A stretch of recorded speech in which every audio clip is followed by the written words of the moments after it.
Welcome to lecture number 3. Lecture number 3 में we'll discuss IAS standards, then we'll discuss IFRS standards और उसके बाद we'll discuss the difference between IFRS and GAAP. अब जैसे आपको मैंने lecture 1 और 2 में बताया था, IAS standards जो हैं उनको IFRS standards ने supersede किया था. तो लेट्स से IAS 1 जो आया था आपका, इट वाज इशूड इन 1975. उस टाइम पे स्टैंडर्ड का नाम था डिस्क्लोजर ऑफ अकाउंटिंग पॉलिसीज और 1997 में इस स्टैंडर्ड का नया नाम दिया गया. इसका नाम था presentation of financial statements. Now this was originally issued in 1975, जो इसका इनिशियल टाइटल में मेंशन है, और जो इसकी इफेक्टिव डेट थी वो थी जनवरी 1 1975. इट मींस जनवरी 1 1975 से जिन जिन कंट्रीज में आईएएस स्टैंडर्ड लागू था उनके लिए ये वाला आईएएस 1 को फॉलो करना जरूरी था. अच्छा, इसके साथ आप देखेंगे यहाँ पे फुली विथड्रॉन का है. फुली विथड्रॉन का मतलब है कि जैसे आपको पता है कि आईएफआरएस जो है वो आईएएस को सुपरसीड करता है. तो जैसे जैसे आईएफआरएस स्टैंडर्ड्स में डेवलपमेंट होती गई, उसी तरह आईएएस स्टैंडर्ड्स जो है वो विथड्रॉ होते गए. तो बहुत से आईएएस स्टैंडर्ड्स हैं जो फुली विथड्रॉन हैं. फॉर एग्जांपल आईएएस 3 देखें. IAS 3 is consolidated financial statements. ये जनवरी 1 1990 में फुली विथड्रॉन हो गया था, और जो इसको जिसने सुपरसीड किया था, इसकी जगह जो स्टैंडर्ड लागू हो गया था अकाउंटिंग फ्रेमवर्क में, वो है आईएएस 27 एंड आईएएस 28. अब इस टेबल को जब आप देखना शुरू करेंगे तो आप देखेंगे जैसे IAS 1 है, IAS 2 है, ये जब से इशू हुए थे उस टाइम से they have been in practice. ये तब से लगातार यूज हो रहे हैं. IAS 3 जो है it has been superseded by AS 27 and IAS 28. Superseded का मतलब है कि अब कभी भी अगर whenever you are using the accounting framework, so instead of mentioning IAS 3, you will have to mention the principle as per IAS 27 or IAS 28. और fully withdrawn means कि ये वाला जो standard है, it is no more applicable in the financial framework. तो जब when you start looking at the IAS table, you will see that there are a total of 41 standards. IAS 41 was the last standard which was enforced in January 1, 2003. What happens is that as there is a development in IFRS, it supersedes the corresponding IAS standard. बहुत से IAS standard जो हैं, they are still in practice, so you will keep using those, but make sure that you stay in touch with the developments in the accounting industry to know which standards have been withdrawn or which standards have been superseded by some other standard. So when you look at the IFRS standards, so let's say if we talk about the IFRS 1, it is the first time adoption of international financial reporting standards. Now it was issued in 2003 and it was enforced on 1st January 2004. IFRS जो total standards अभी तक आए हैं वो आए हैं 17. IFRS 17 relates to insurance contracts and it will be applicable from January 1, 2021. It means till the end of 2020, जो insurance contracts है, it will be dealt as with the existing as per the existing standard. But after January 1, 2027, IFRS 17 will take over all the matters which relate to insurance contract. So we have a total of 17 IFRS standards and we have a total of 41 IAS standards. Now, whenever you're using the IAS standards, you have to make sure that that standard is still active. For example, if you are mentioning IAS 31, as you can see that It was fully withdrawn on 1st January 2018, and it was supplemented by IFRS 9. Now, what is IFRS 9? It is the financial instrument, and it was activated on January 1, 2018. So this is a table which is true as of, you can say, today, but make sure that whenever you are using any standards, you have to check whether it is still enforced or not. So this is a list of the IAS and IFRS standards, and I'll email and WhatsApp you this list as well. It can be a good guide for your referencing and your future use. Now we'll come to the final segment of this lecture. It is the difference between GAAP and IFRS. Now, the standards that govern financial reporting and accounting vary from country to country. In the United States, as I've told you, FASB, जो है Financial Accounting Standard Board, it is responsible for setting and issuing the standards, and organized within the framework of generally accepted accounting principles. GAAP stands for Generally Accepted Accounting Principles, and this is the accounting principles framework which is used in the United States of America. Generally accepted accounting principles refer to a common set of accepted accounting principles, standards, and procedures that companies and their accountants must follow when they compile their financial statements.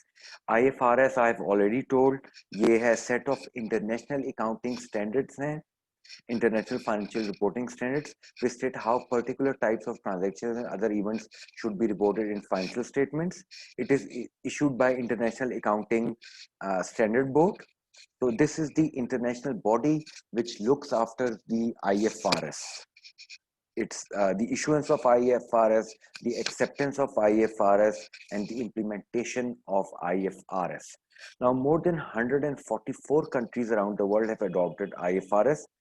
So it means it is pretty much a universally accepted principle, but since GAAP is used in USA, which is by far the largest economy in the world, so we have to keep in mind the rules and regulations of GAAP as well whenever we are trying to analyze or judge any financial statement. What we'll do now, we look at some of the major differences between IFRS and GAAP. So the number one difference logically is the local versus global. IFRS is a global standard, while GAAP is a local standard.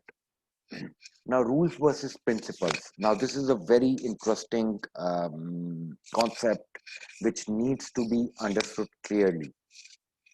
GAAP tends to be more rules-based, while IFRS tends to be more principle-based. Under GAAP, companies may have industry-specific rules and guidelines to follow, while IFRS has principles that require judgment and interpretation to determine how they are to be applied in a given situation. Now, what does it mean? It means that आपका जो आपका IFRS system है, it has more flexibility in it. So what it does, it sets forth principles that companies should follow and interpret to the best of their judgment. Companies enjoy some leeway to make different interpretations of the same situation. So IFRS standard जो है, since it is principle based, so it gives you more leverage. It gives you more flexibility.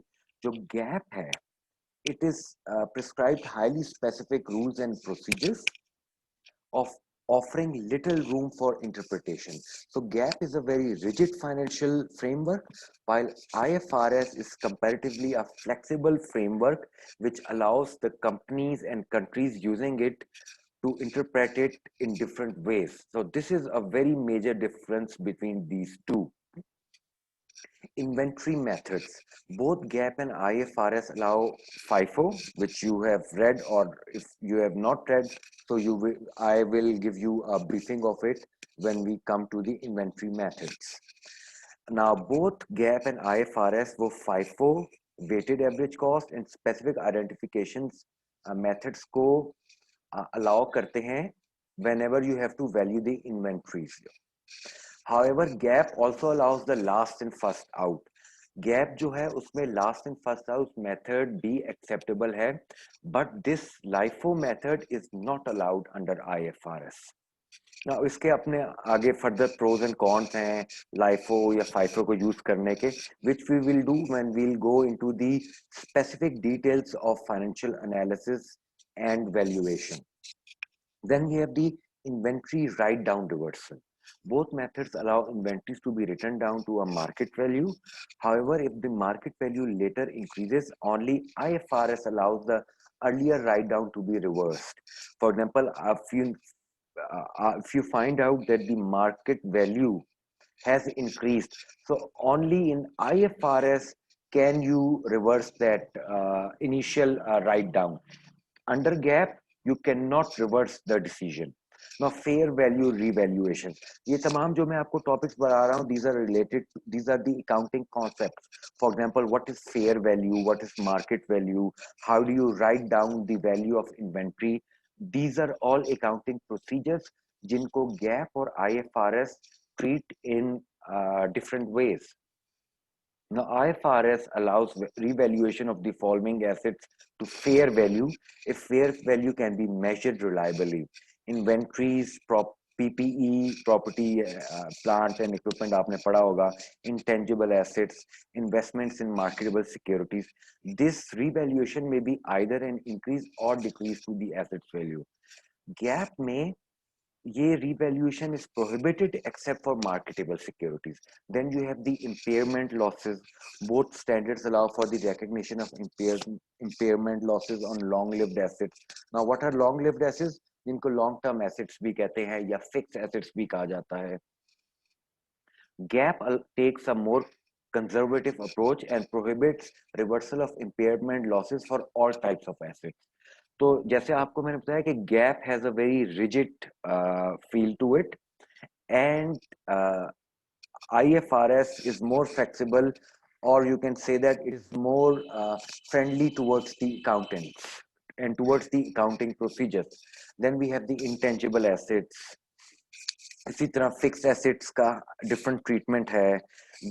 Gap requires that long lived assets such as buildings, furniture and equipment be valued at historic cost and depreciated appropriately. Now, what is the historic cost? The cost at which the asset was bought. Under IFRS, these same assets are initially valued at cost, but can later be revalued up or down to the market value. So IFRS may initially all the assets are recorded at the cost that was incurred at the time of buying or acquiring, but later can be revalued. Then we have the investment property. IFRS includes the distinct category of investment property, which is defined as property held for rental income or capital appreciation. Investment property is initially measured at cost and can be subsequently revalued to market value. GAAP has no such category. फिर है lease accounting. अब lease accounting जैसे हमने IFRS में पढ़ा था, IFRS 70s में 16 में हमने लीजेस पढ़ा था. तो एज पर दी IFRS 16 जो लीजेस के रूल्स हैं IFRS में वो इम्प्लीमेंटेड है. तो उसी के कॉरेस्पॉन्डेंस जो गैप के रूल्स हैं वो कंपेयर टू IFRS 16 डिफरेंट हैं. While the approaches under GAAP and IFRS share a common framework, there are few notable differences. अब ये तमाम differences हैं. When we'll come to the lease accounting, then I will discuss in detail the difference between GAAP and the IFRS when it comes to treating the lease. Now, what are the problems with both the systems? The main problem overall is that there is no one set accounting method that has been universally accepted. Abhi aisa aapka, there is no accounting standard which is accepted all around the world. So that means that both the systems have their shortcomings. There are currently 144 jurisdiction hai और countries हैं जिनमें IFRS use होता है, while US uses the rules-based GAAP method. As a result, investments, acquisitions, and mergers may require a different lens when comparing international competitors such as Exxon and BP. Now, these are two different companies. One is American based and one is European based. So since they both use different accounting methods, so it is hard to compare these two. So this is one big problem with these systems. Critics of principle-based accounting systems say that they can give companies far too much freedom and do not prescribe transparency. जो principle based system है जैसे आपका IFRS, वो critics उसको criticize इस sense में करते हैं कि it gives you too much freedom. They believe because companies do not have to follow specific rules that have been set out, their reporting may provide an inaccurate picture of its financial health. In case of rules-based methods like GAAP, complex rules can cause unnecessary complications in the preparation of financial statements, and having strict rules means that accountants may try to make their companies more profitable than they actually are because of the responsibility to the shareholders. So as you can see, both the accounting schools of thoughts, one is the principle based accounting and the other school of thought is the rule based accounting. They both have their issues. Now, understanding these differences between IFRS and GAAP accounting is essential for business owners operating internationally. Investors and other stakeholders need to be aware of these differences so they can correctly interpret financials under either standard. Now, business owners operating internationally, what does it mean?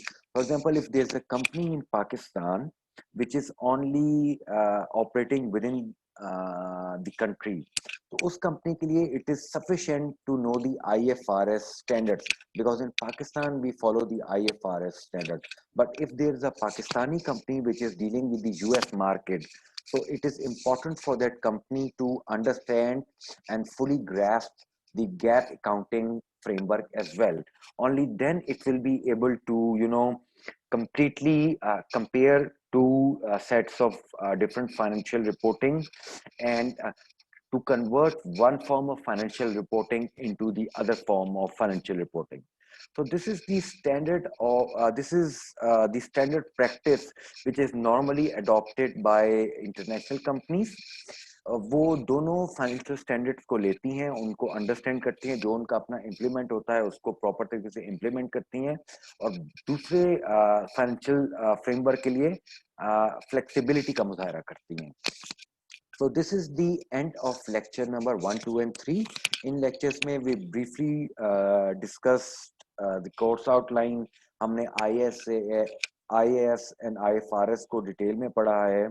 हमने देखा है उनके कौन कौन से rules हैं, कौन कौन से स्टैंडर्ड्स हैं जो इस वक्त फॉलो हो रहे हैं, कौन कौन से स्टैंडर्ड्स मार्केट में फॉलो होते थे जो अब फॉलो नहीं हो रहे. Then we also studied GAAP. Now, all of these topics, when we will go into details of all of these, but since this is the start of the semester, so I just wanted to give you a feel of how different accounting financial frameworks work and how do, as an accountant, you have to maneuver between them. So thank you very much. Now I'll make sure that I send you all the notes, and please go on to YouTube and closely listen to all the videos so that you know that what sort of requirements and what sort of accounting principles you will have to learn in this subject.